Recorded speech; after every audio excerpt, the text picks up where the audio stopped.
Saya, Bu. Oke, Rizky, pimpin doanya. Siap.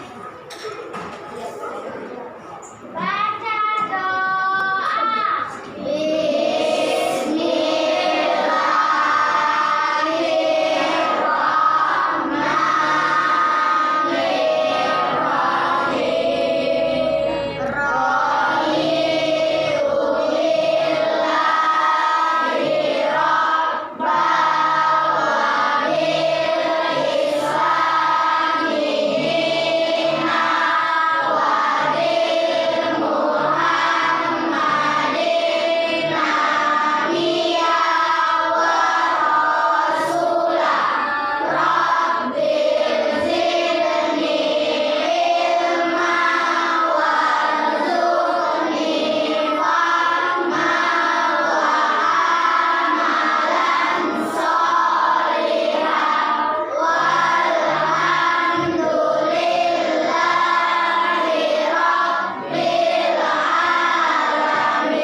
Hari ini kita masih diberi kesempatan untuk bertemu kembali dengan pelajaran ibu hari ini, yaitu akidah.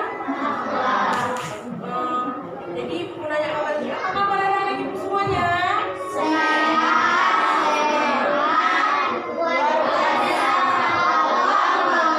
Luar biasa, masya Allah. Hari ini semangat semua anak ibu ya. Nah, hari ini sebelum kita mulai pelajaran, ibu absen dulu ya. Pusra hadir, Rizky Ananda hadir, Ica Pratiwi hadir, Rima Zahra hadir, Fadira Junita, Naila Zahra, Syafira, Baby Wulandari, Keila, Edi Pratama, Yogi Pamreji hadir ya. Alhamdulillah ini hadir semua. Jadi hari ini pembelajaran kita, materi kita yaitu menyambung materi yang kemarin ya, pertemuan kemarin, yaitu tentang sifat pemaaf, adil, tanggung jawab dan bijaksana dalam kehidupan sehari-hari. Adil, tanggung jawab dan bijaksana dalam kehidupan sehari-hari. Nah, jadi mau tanya nih, ada yang tahu nggak apa itu sifat pemaaf? Apa itu? Adalah seseorang yang mau memaafkan orang lain. Oke, sifat pemaaf itu adalah seseorang yang mau memaafkan kesalahan orang lain. Baik, pemaaf itu berarti orang yang rela memberi maaf kepada orang lain. Nah, sikap pemaaf ini berarti sikap suka memaafkan kesalahan orang lain tanpa sedikit pun rasa benci ataupun keinginan untuk membalasnya. Atau misalnya seseorang gitu kan berbuat salah sama kita gitu kan, terus kita memaafkannya dengan ikhlas, berarti kan tidak ada yang tetap kita sembunyikan di dalam hati kita. Nah, sikap pemaaf ini merupakan akhlak mulia yang dianjurkan dalam agama kita, agama Islam. Dampak positif apa, Bu, yang kita dapat daripada sifat pemaaf ini? Yaitu kita merasa lapang dada dan terlepas dari beban emosional negatif, beban yang tidak baik. Kemudian dalil daripada sifat pemaaf ini, yaitu dijelaskan dalam Quran surah Al-Imran ayat 134 yang artinya yaitu orang yang berinfak baik di waktu lapang maupun sempit, dan orang-orang yang menahan amarahnya dan memaafkan kesalahan orang lain, dan Allah mencintai orang-orang yang berbuat kebaikan. Ada pepatah mengatakan seperti ini, orang yang memaafkan lebih mulia daripada orang yang dimaafkan.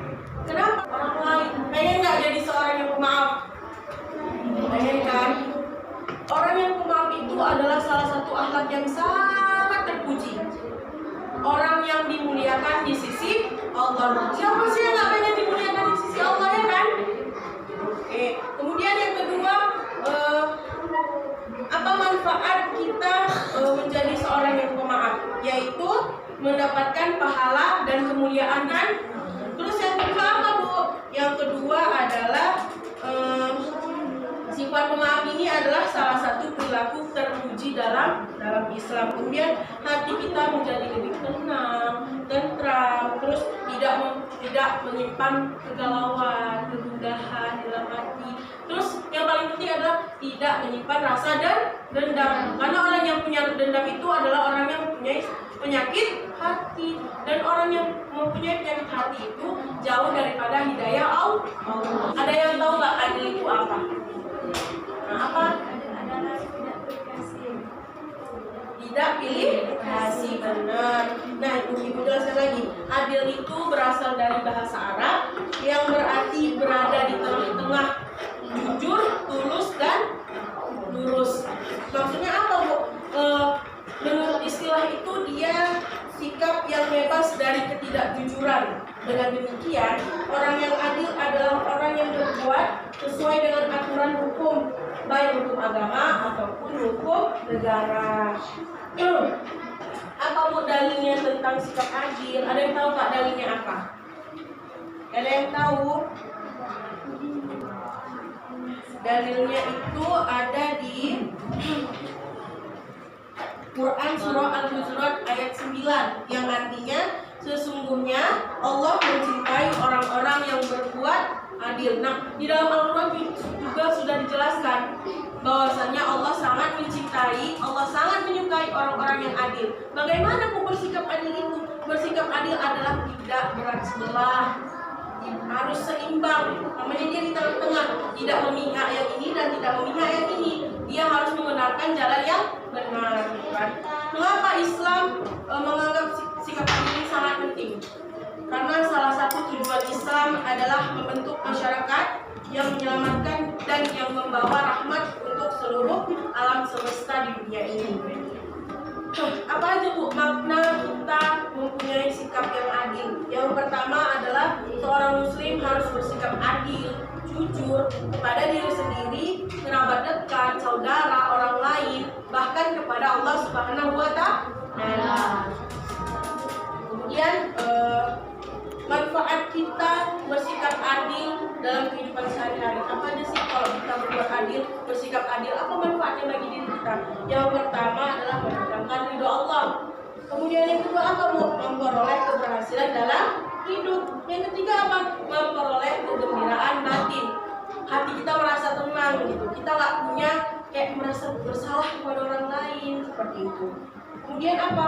Disenangi banyak orang. Kemudian apa? Memperoleh kesejahteraan hidup baik dunia dan akhirat. Karena apapun yang kita lakukan di dunia ini, sebesar apapun perbuatannya, pasti akan kita pertanggungjawabkan di akhirat nanti. Mau sebesar biji jarum.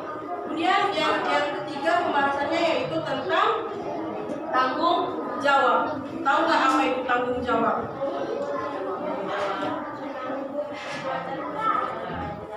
Diri sendiri, oke. Menanggung perbuatan yang dilakukan oleh diri sendiri. Baik, tanggung jawab adalah berkewajiban menanggung, memikul, menanggung segala sesuatunya dan menanggung akibatnya dari apa yang telah dia perbuat. Tanggung jawab merupakan kesadaran manusia terhadap tingkah laku atau perbuatan yang disengaja maupun yang tidak disengaja. Tanggung jawab itu merupakan perwujudan dari sifat amanah. Tahu nggak amanah itu apa? Seseorang yang dapat dipercaya. Benar banget. Sehingga tanggung jawab itu bersifat kodrat.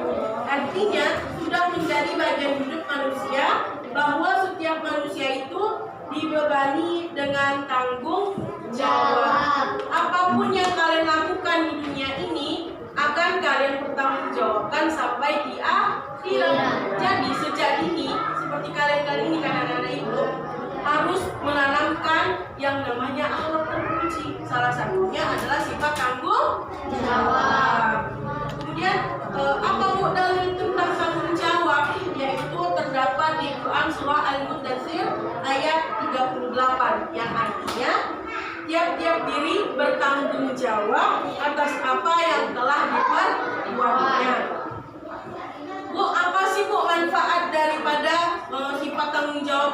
Yang pertama adalah dipercaya orang lain. Kalau kita dipercaya orang lain, pasti dimanapun kita berada, dimanapun kita pergi, kalau kita dipercaya, kita diamanahkan sesuatu, kita yang berguna. Karena sebaik-baiknya manusia di antaramu adalah yang paling banyak memberi manfaat bagi orang lain.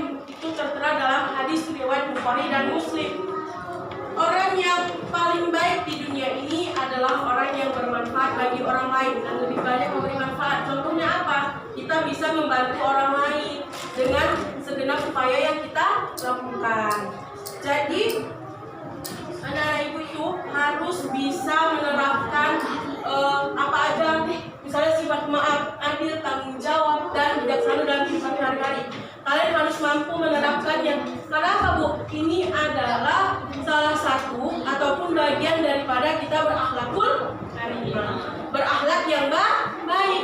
Kalau kita mempunyai akhlak yang baik, otomatis akhlak kita kepada Allah juga akan baik.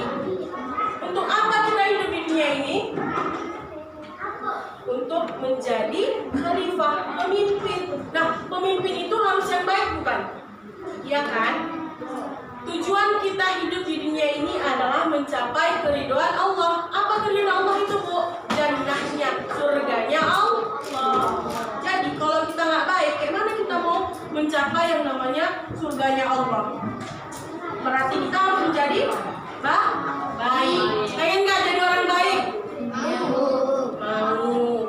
Jadi tadi Ibu udah jelasin tentang pemaaf, adil, tanggung jawab, belum bijaksana ya. Ada yang mau bertanya atau ada yang kurang paham tentang penjelasan yang Ibu berikan? Nggak ada? Biar Ibu lanjut. Lanjut. Oke. Yang terakhir yaitu tentang pengertian bijaksana. Bijaksana. Apa itu bijaksana, Ibu?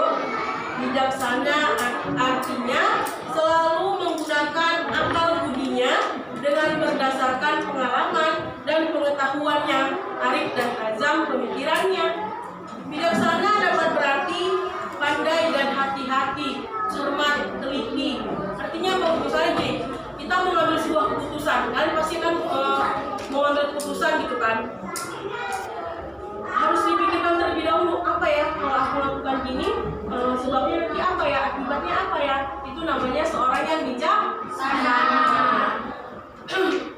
Kemudian apa, Bu, dalilnya tentang bijaksana itu? Yaitu Quran surah Yusuf ayat 5, yang artinya sesungguhnya setan terhadap manusia adalah musuh yang nyata. Jadi maksud dari ayat ini adalah kalau kita nggak bijaksana, kita mengambil keputusan itu tergesa-gesa, terburu-buru, yang ada dalam keputusan kita itu bukan keputusan diri kita sendiri, tapi ada bisikan-bisikan setan, bisikan syaitan yang akan menjuruskan kita kepada kemungkaran. Kemudian apa, Bu, manfaat kita bersikap bijaksana? Kan yang pertama adalah dapat terlaksana suatu undang-undang, karena orang yang bijaksana selalu berbuat sesuai undang-undang sehingga terwujud keselarasan hidup bagi masyarakat. Kemudian yang kedua adalah dapat mewujudkan sikap disiplin. Setiap manusia harus mempunyai sikap yang disiplin. Bebek aja bisa ngantri loh, masa kita manusia enggak? Kita harus menjadi manusia yang taat peraturan, baik peraturan agama ataupun negara. Contohnya saat ini sedang COVID ya, pandemi COVID-19 katanya, harus memenuhi peraturan protokol kesehatan, memakai masker, kemudian menjaga jarak, mencuci tangan, ya kan? Itu juga salah satu contoh peraturan. Yang peraturan agama seperti apa, Bu? Paling tinggi, paling luas tentang sifat pemaaf, adil, tanggung jawab, dan bijaksana. Baik, di sini anak-anak Ibu ada yang mau bertanya nggak? Apa? Contoh sifat pemaaf. Ada lagi yang bertanya? Ada, Bu. Siapa lagi? Apa pertanyaannya? Contoh sifat tanggung jawab. Contoh sifat tanggung jawab dan kehidupan sehari-hari ini. Ada lagi yang bertanya siapa? Jangan langsung dijawab nanti.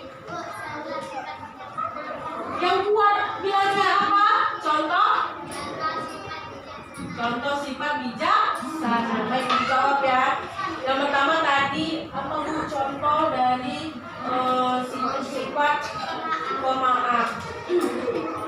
Contoh sifat pemaaf dalam kehidupan sehari-hari yaitu yang pertama adalah kita itu tidak boleh menjadi orang yang sombong. Tahu nggak orang yang sombong itu kayak mana? Orang yang merasa lebih tinggi, lebih pandai, lebih cantik, lebih kaya dan lebih daripada kita.